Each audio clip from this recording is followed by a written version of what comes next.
තරුවක් වගේ සඳර ජීනගේ ගගන තාලේ ලස්සන නන්ද කුමරුගේ රන් තිරුර දිලේ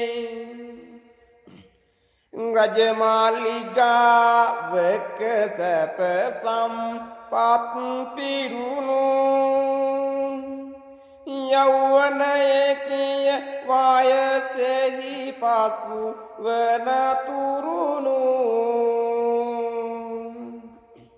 සුවඳයි මල් වඩය කවදත් මල් පිපුණු විස්තර කෙරෙහි දැන්